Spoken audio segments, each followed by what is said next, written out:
Doctor Sarvepalli Radhakrishnan और यौम असातिज़ा। माहिर तालीम, फ़लसफ़ी और मारूफ सियासी रहनुमा डॉक्टर सर्वपल्ली राधाकृष्णन की विलादत 5 सितंबर 1888 ईस्वी में मद्रास में हुआ था। आपने अपनी इब्तदाई तालीम ईसाई मिशनरी स्कूल में हासिल की थी। 1909 ईस्वी में आपने एमए की डिग्री हासिल की। उसी साल आप प्रेसिडेंसी कॉलेज मद्रास में फ़लसफ़ा के उस्ताद मुकर्रर हुए। 1921 ईस्वी में कलकत्ता यूनिवर्सिटी में फ़लसफ़ा के मुदर्रिस के ओहदा पर तकर्रुर हुए। आप आंध्र और बनारस यूनिवर्सिटी के वाइस चांसलर भी रहे। 1950 ईस्वी में आपको सोवियत रूस में हिंदुस्तानी सफ़ीर बनाकर भेजा गया। वहाँ आपने हिंदुस्तानी तहज़ीब व सकाफ़त का कामयाबी के साथ नुमाइंदगी की। 1952 ईस्वी से 1962 ईस्वी तक हिंदुस्तान के सदर जमहूरिया रहे। दौरान सदर जमहूरिया उनके कुछ शागिर्दों और दोस्तों ने उनसे दरख्वास्त की कि उन्हें उनकी पैदाइश मनाने की इजाज़त दी जाए, तो उन्होंने जवाबन लिखा, मेरे यौम पैदाइश मनाने के बजाय अगर 5 सितंबर को यौम असातिज़ा मनाया जाए तो मुझे ज़्यादा फ़ख्र होगा। 5 सितंबर साबिक जमहूरिया हिंद डॉक्टर सर्वपल्ली राधाकृष्णन का यौम पैदाइश है, जो उनकी ख्वाहिश के मुताबिक यौम असातिज़ा के तौर पर मनाया जाता है।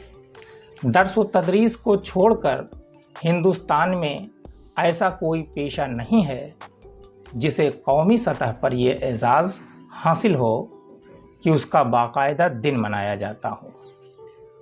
इसका आगाज़ कुछ इस तरह से हुआ कि 5 अप्रैल 1952 ईस्वी हिंदुस्तान के सदर जमहूरिया बनने के बाद जब डॉक्टर मौसूफ़ का जन्मदिन मनाने की तजवीज़ पेश की गई, तो उन्होंने अपने जन्मदिन को यौम असातिज़ा की हैसियत से मनाने की सलाह दी और फिर आज़ाद हिंदुस्तान के पहले वज़ीर आज़म पंडित जवाहरलाल नेहरू की इजाज़त पर 5 सितंबर को कौमी यौम असातिज़ा करार दे दिया गया।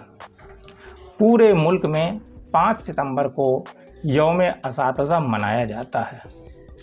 ये दिन हम सब के लिए अपने उन असातिज़ा को याद करने का होता है जिन्होंने हमें एक अच्छा इंसान और एक अच्छा शहरी बनाने में मदद की है, जिन्होंने अपने इल्म को हमसे इस तरह बांटा कि आज हम दुनिया का सामना करने के लायक हो सके। हिंदुस्तान के साबिक सदर जमहूरिया सर्वपल्ली राधाकृष्णन को एक उस्ताद के तौर पर तस्लीम किया जाना पसंद था। उन्होंने सदर होने के बावजूद उस्ताद की अपनी सारी ज़िंदगी गुजारी। डॉक्टर राधाकृष्णन एक अच्छे उस्ताद रह चुके थे।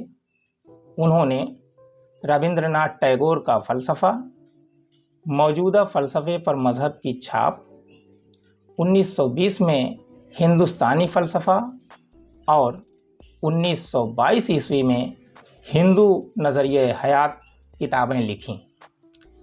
यौम असातिज़ा के ज़रिए तमाम असातिज़ा को खराज तहसीन पेश करके उनकी खिदमात का एतराफ़ किया जाता है।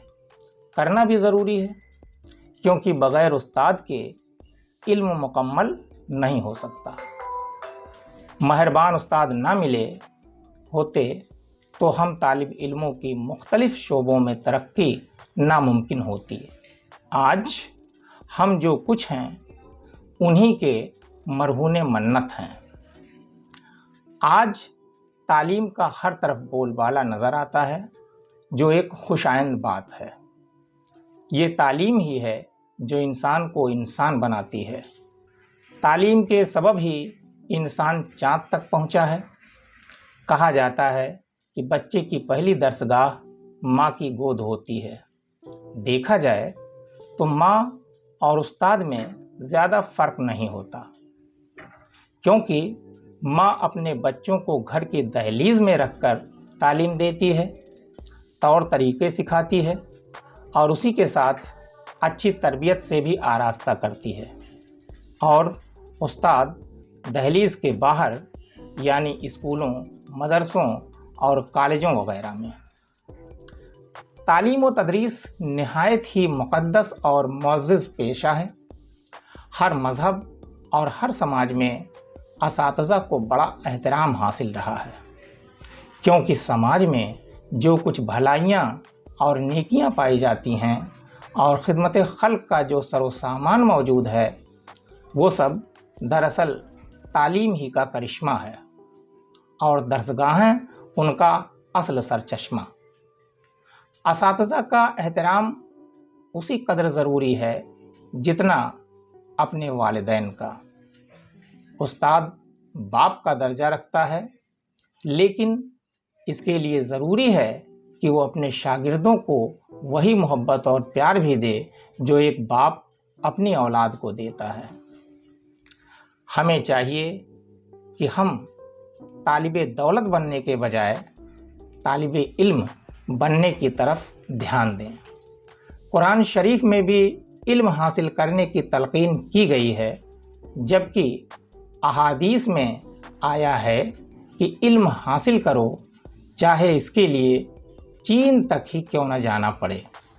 इसके अलावा ये भी कहा गया है कि हर मर्द और औरत पर इल्म हासिल करना फ़र्ज़ है।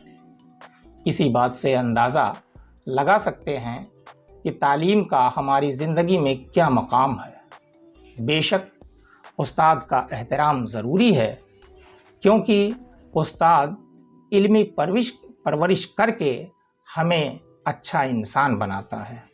इसीलिए उसे कौम का मेमार कहा जाता है। वो तालिब इल्म के लिए मशअले राह होते हैं।